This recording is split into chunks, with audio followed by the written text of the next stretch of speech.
as well as some critical take-home tactics that everyone may use to fulfill the current guidelines. She assures the tailor-made exercises can be a lot of fun. Can we please put our hands together for Karen Modise?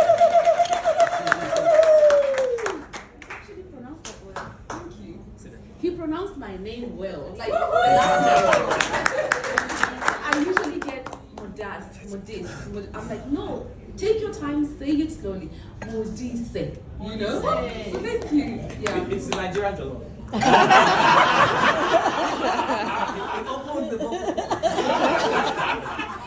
was going to comment on that war because I've been on that war before. Unfortunately, the only jollof I've ever tasted is the Nigerian jollof. So, and it was really nice. So, so for me, it's the Nigerian jollof. Please give her a round of applause. You're missing out, lady. Okay, guys, he's already said my name is Karen Modise. And so, how do I know Pastor Tendai? Because that's where we are all starting, right? Yes. So I had a friend and I met her when we were in Melbourne. And I had just moved to Canberra in 2017, I think. And she said, I'm coming to Canberra, we should catch up. Why are you coming to Canberra? I'm going to talk to a conference, Born to Shine. What is that? Can I come along? Yeah, please come along. So I came and I met Pastor Tendai. So that was Gia, and Gia is in the audience today. She's driven all the way from Sydney, guys. Yeah. She never missed Pastor T's conferences, and yeah. Anyway, so Pastor T said they are doing these conferences on mental health. Would you want to come and talk? I'm like, me, mental health? But anyway, I'm going to talk about the link between mental health and physical health. And hopefully I'll do it justice today. I really hope I will. So we'll get started. First of all, let me just do a disclaimer. I'm going to be talking here to you today as a physio with my physio hat. But again, it's always very hard to address a crowd and talk about physio-specific things. And I'm pretty sure you all understand that because, hey, we're all different, right? We've just been talking about mental health, all these amazing speakers before. They've mentioned how mental health is. It's never the same for one person and the next, right? It's pretty much the same as exercise, guys. So I do get a lot of people just asking for a generic exercise or random. It's very hard. So this is a disclaimer. We have an activity at the end. Whatever I will say at the end or the exercises we do, I've kind of come up with really safe things that I know won't hurt you. But if it hurts you, you don't push, you stop. So you need to go to your physio and get something that's very specific for you and for your condition. Even if you say, oh, but I've got back pain. Hey, there's thousands of different ways of how back pain can present. So it's not like one back pain is the same as this one. Oh, but that physio gave that one those exercises for the back. Yes, for that person, they might not be for you. There's many different conditions, right? So I'll stop there. That's my disclaimer. So take it with, a grain of salt, whatever I say today. So we'll go through this one first, which is the pain cycle. I hope you guys can see. It's a cycle. I don't know where to start, but maybe let's start with at the top. If you have pain, say you have persistent pain, what happens to you when you have pains? You'll probably be less active, if at all you were active before, right? And then you are less active. When you are less active, there's this saying that if you don't use it, you lose it. I think people who go to the gym, they know, once I was really fit, okay, but now I'm not really fit. So we all know that those benefits, they go away if you're not really exercising, right? So if you have pain, that's one good reason why you wouldn't be as active as you usually are. And so then you lose your fitness. Sleep problems, who knows that pain sometimes tends to get worse at night? Yeah, there's a whole, there's a science to that, right? There's something called inflammatory markers, blah, blah, blah, that happens. They go up at night. There's that hormone we don't like called cortisol. It tends to go at night. It goes up at night. So then you will have sleep problems. Then you start having all this fear, anxiety, anger, whichever way it manifests in you. And then you might then at that point go to see someone about it, or maybe go to the chemist to get something for it. Sometimes it's side effects of medications that even make you worse than better if you don't get it addressed properly. Then you might get into like some negative thinking around your whole situation. It's not just, okay, I have pain, but how about your whole life? You know, you've got people around you, you've got work, you've got obligations. So then that's when we might start seeing some mental health issues also manifesting, like depression or mood swings. Who smiles and laughs when they're in pain? You know, you can't be your happy self or your maximal or optimal self when you have pain. Then that might also lead to, you know, maybe time off work, or my work is not very supportive because I'm taking time off work. Who knows, then money issues, and then relationship concerns. Then again, this cycle just keeps going. Have I said anything along there that anyone doesn't understand? Raise your hand if you don't. Yeah, so we are together, good. I go to the next slide. So yeah, how beneficial is exercise for our mental health? I liked this picture with the brain and the dumbbells. The brain is very complicated. The brain is very complex. I think everyone who knows about mental health knows that the brain is very complex. We could sit here all day and talk about the brain, we still wouldn't have finished what the brain is and what it does. Who knows the story about Phineas Cage? Do you know Phineas Cage? Okay, so there is this guy many years ago. I think in the brain lectures and stuff, they like using his story. He got injured. I'm not sure if it was at work or something, but a rod went straight through the front part of his brain and went through the back. He still managed to survive that incident. Do you know his story? No? Guys, you need to Google him. It's very fascinating. His name is Phineas Cage with a P. So the people that used to work with him and knew him, after that incident, he survived, but he became a different person. Complete personality change, character change, right? So that rod had gone through the part of the brain that deals with your personality. So this is just, there's so many, it's not just him. He helped with the research in that part of science, but it's not just him. There's so many stories of similar incidents about how the brain works. So I thought that was really fascinating.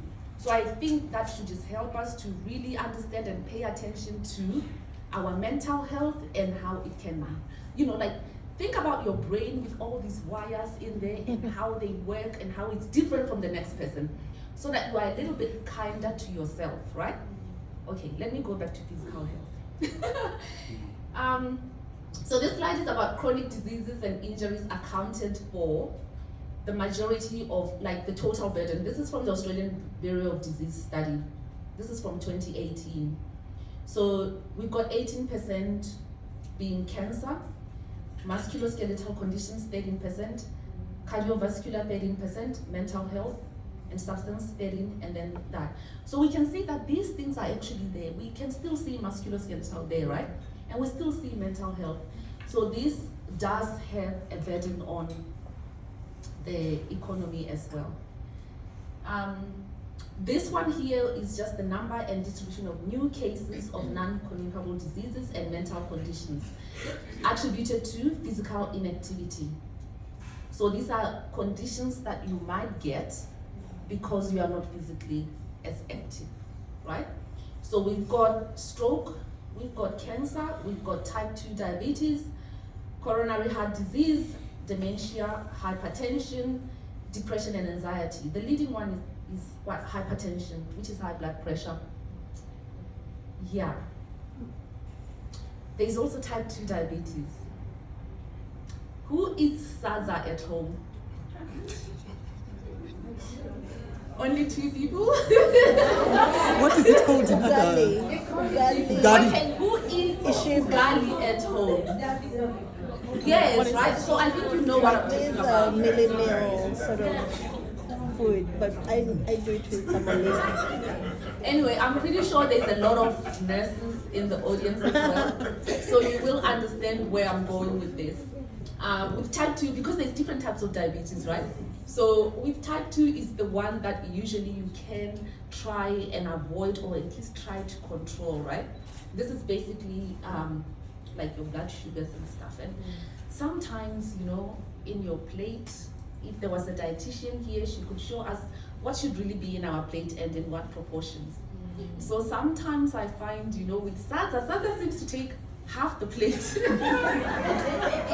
And so yeah, anyway, that's just like take home and think about what was she talking about, the Sadza and the type 2. You know, what could there be a link? Why? So just take it home with you, okay? But yeah, so there's also hypertension. All of these, we could talk about this all day as well. We know there's contributing factors. There's stuff that would lead you to have high blood pressure. And stress does contribute as well. So I guess that's where mental health could tie in, apart from just looking at the top one, which is depression and anxiety. And I like this slide with the pyramid. We can see fitness right at the bottom, so it's taking a lot of the space, right? But I think it's important to look at it as a whole, in terms of we need the pyramid to be complete. So you do have your fitness there, you do have your spirituality or your mental health, your body and your mind. It really works in sync. You cannot just think, oh, I'm good mentally, and then you are deteriorating the other side and think you'll be okay. They work together, right? So it's important to look at it as a whole. And also just me as a physio, seeing my patients on a daily basis. I don't know if it's maybe after COVID or maybe it's always been like that. I don't know, I haven't really paid too much attention to it. But often when you get somebody coming in to see you, there's a model that we look at people. We try not to just look at the elbow and say, okay, my elbow is stiff, it's not moving, right? You look at the person as a whole, like the biopsychosocial. Sometimes someone can come to you and say, I have back pain. You do all the tests, you assess to see what could be the source of this back pain. It's not a physical source. It happens, okay? So there's a link. You ask this person about their home situation. You realize the home situation is the one that's crumbling. You fix the home situation, the back pain is gone. Another example. Who has been on holiday? Say maybe you are working at work and you have pain. You have persistent pain. Maybe they've said, oh, that's RSI, like repetitive stress, whatever, syndrome. Then you go on holiday. You never feel that pain.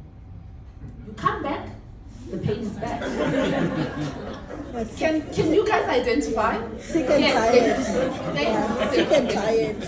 It does happen. So I hope you can see the link between mental health and physical health. So if you prioritize one, don't neglect the other, okay? Yeah. This one was just to kind of show, you saw hypertension before, the high blood pressure on the other slide, how it was the one at the top.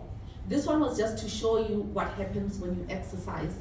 And so when you have high blood pressure, I think you can see my little cursor here. This is your blood vessel, right? So when you have high blood pressure, sometimes it could be that there is certain things that like staying and residing in your blood vessels. Who knows what I'm talking about? What could stay on your blood vessel? Fat?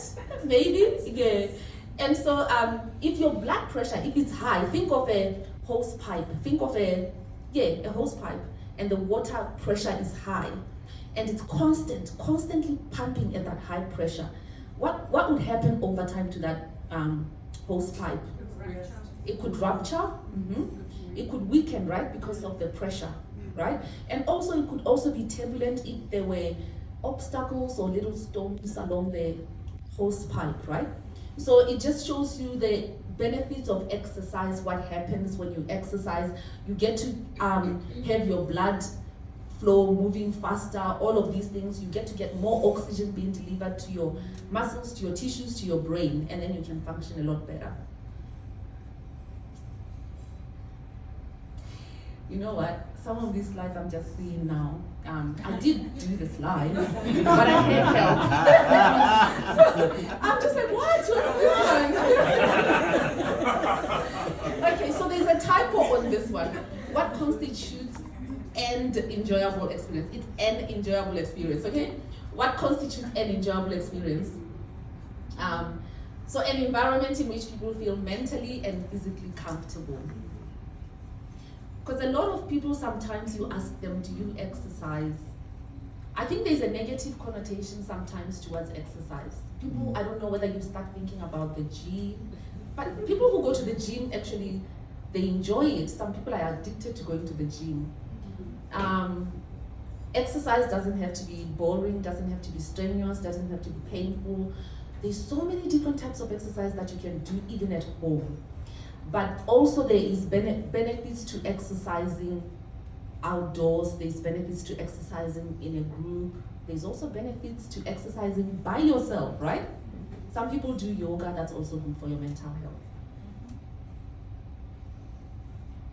Why should I go and exercise? To promote cardiovascular and mental health, improved quality of life, better exercise capacity, reduce likelihood of suffering from obesity or type 2 diabetes. Yeah. So this diabetes, guys, I think for me, it's kind of just in the past few months, I've seen a bit more of it. I mean, we've all grown up with that, right? We know about sugar, we know about diabetes, but in the past few months, all of a sudden, I've learned a lot more about it. And I've learned the devastating effects of diabetes. And sometimes I feel, do we really tell people, like, try not to get to that diagnosis? Do we really tell people to try and avoid at all costs? Because there's different levels that you go through before you get to that diagnosis, right? You can be pre-diabetic. And so there's lots of things that you could try and do to stop getting there. And I think we should really do that at all costs. So that's again your take-home message. Go home and see why you shouldn't get diabetes, right? There's so many reasons why you shouldn't. And there is so much we can do about it. There's so much we can do to stop ourselves from getting there. Also, if you don't have a GP, and don't be thinking that I'm standing here saying that and oh, that means she does all the things she's talking about. No, you're just taking my advice. But if you don't have a GP, please do get one. Get one. Whether there's something wrong with you or not, go get a GP. Go see your GP. You don't have to be sick to go see your GP. Go see your GP, have somebody who can know you and follow through with you. Especially, I know we are people of a particular age here, most of us. So we need to be seeing our GPs because they know certain things to look out for or test us, or there's certain tests they will do that maybe you haven't even thought about, but they know what they're doing, right?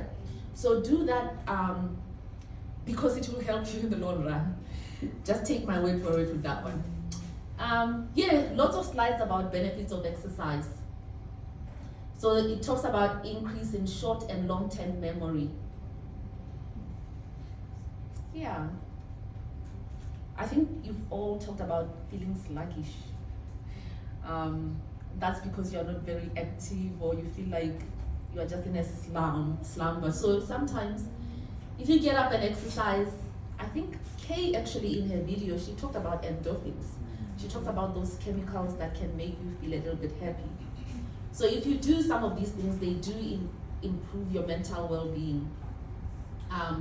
Also the energy boost. If you exercise, you get more energy. If you don't exercise, you get less energy. This one apparently has been researched, so we can't argue with that one. And of course, you will have decreased risk of long-term health issues and an improved mood as well. I think I'm going well for time. So I'm gonna ask you a question on this one.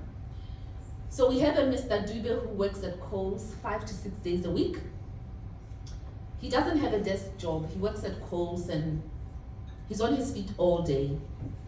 Is this exercise? No? No? Who says yes? If you say yes, this is exercise. Okay, good. Who says no, it's not? Okay, good. Yeah, guess what? You are all right. Whether you said yes, whether you said no, you are all right. So here's the thing. Like I said, exercise is very individualistic, right? What is norm or optimal for you is not an exercise for somebody else, right? So for Mr. Dube, because he works at Coles and this is his job, this is not exercise for him.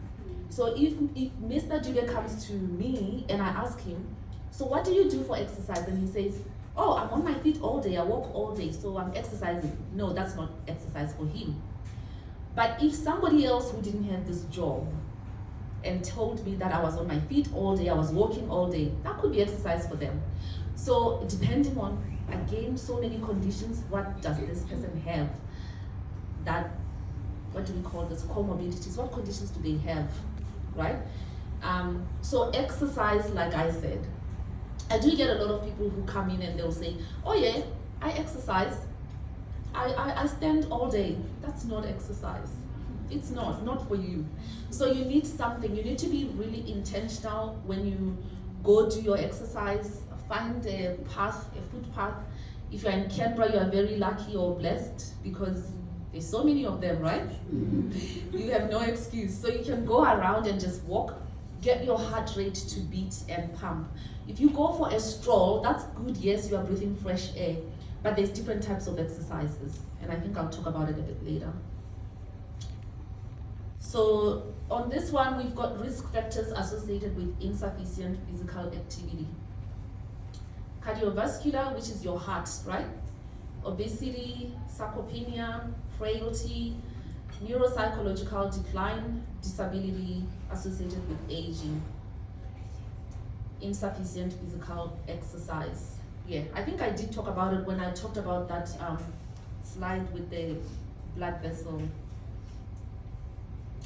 The role of exercise in the prevention of disease and the management of many age-related diseases and conditions is increasingly evident. And yeah, it's increasingly evident. So this is again going up, right? So the evidence is there to show us that if you exercise, there's certain conditions or diseases that you could at least keep at bay or not so close to you. And the evidence is there. An example to this is osteoporosis. Osteoporosis is when your bones kind of start looking like that one at the end with the red circle there. And there's different stages you go through until you get to that end. So a healthy bone, you can see, happened to my cursor. And then in the middle, that one would be probably, yeah, you do have osteopenia, which is kind of before you get to the osteoporosis age, and then that. And it's very common in maybe postmenopausal women because of the hormonal imbalance, the estrogens and stuff. But at what age should we start doing exercises that are specific to stop us from getting to osteoporosis? At what age? It's a question to you. Just, yeah? 40? Who else? 80? Huh? 85? 85? That's a very good guess. Another one? 30. Okay, another one? Huh? I like 22. Who said 22? 20. Well done. Yes. 20s, unfortunately, because you know how your bone grows and at a certain point your bone stops growing. So apparently, here again, the scientists are telling us that you need to start doing those weight-bearing exercises or resistance-type exercises around your 20s. Yeah. So finished. Well, I'm hoping that it's not all gloom and doom. Let's keep moving. Yeah, so, because I've wondered sometimes, you know, like you get someone who is a bit older, they have a fall and they fractured a bone very easily. You're like, huh? I fell too, but I didn't break anything yesterday or something. But this is this, right? And guess what? It started whenever. So we need to do, again, exercises are different. You've got, I think there's a slide somewhere which will talk about different types of exercises. So someone with osteoporosis, if they do certain types of exercises, that's still not beneficial for their bone. It's not going to do anything for their bone. So the exercise has to be specific for your condition, okay? Okay, yeah, there's the slide, types of exercise. And I don't think this is all the types of exercise there is. But yeah, so there's strength training, building muscle, aerobic training. Some of these slides are just from Google, guys. So you can see it's probably from a gym. It's a slide from the gym somewhere. Building muscle matters. Aerobic training, balance and stability training, coordination and agility training, flexibility and mobility training. Again, depending on what condition we're dealing with. But if it was osteoporosis, which we just talked about, that would be like strength training, weight, resistance, those stretchy bends, right? But if it was something else, maybe if it was like hypertension, then we'll be talking about aerobic exercise where we need your heart rate to go beyond a certain level, right? And do that. Yeah, again, this is a slide from Google. Lockdown survival kit. This was done after the COVID, probably. These chemicals, again, linking back to our mental health. There's something called happy hormones. Let's just call them happy hormones.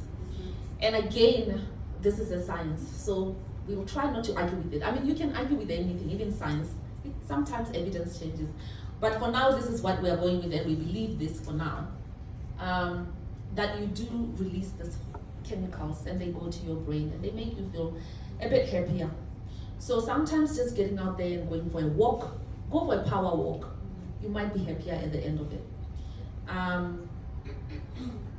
Dopamine, oxytocin, endorphins, serotonin, yeah. So there's lots of chemicals that interact in our special brains that do contribute as well to how we view the world and our day-to-day activities. You get oxytocin from a lot of hugs. From a lot of hugs. Yeah, I think it was there as well, right? Did you see that one? Oxytocin, do you see that one? Cuddling and touch, right? There is a role in that. There's a role, including pets. Did you see there's pets? There's a role in that. I think some people talk about we were not created to just be isolated and just individual there by yourself. I think we are created to be relationship type people. And there's different types of relationships, okay? There's not one type of relationship. So you can get a hug from a friend, you can get a hug from your partner, you can get a hug from your pet. Thank you for putting us back to that slide. I see Kuni standing there, I don't know what that means. Yeah, so mental health benefits of exercise. I think here I'm repeating myself. Physical activity improves functioning, reduced cortisol level. I think I did mention about this cortisol earlier on. This is our stress hormone, right? So if you exercise, it goes down, so that's a good thing.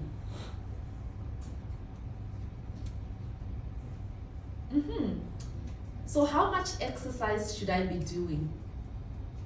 How much exercise should I be doing? So I did mention that sometimes when you do some types of exercise, you can stop some conditions from coming close to you, right? So really, then there has to be a recommendation as to how much exercise then should I be doing? How much? At least 30 minutes a day. At least 30 minutes a day. 30 minutes a day. Minimum. Yeah. Yeah. So, 150 minutes, which is, it's no, wait. 150 minutes, which is 2.5 hours, to 300 minutes, which is 5 hours of moderate intensity aerobic physical activity, 5 days per week. This is in total. I'm not saying every day, yes. Okay. So I'm not saying every day to be 150. And so this is a recommendation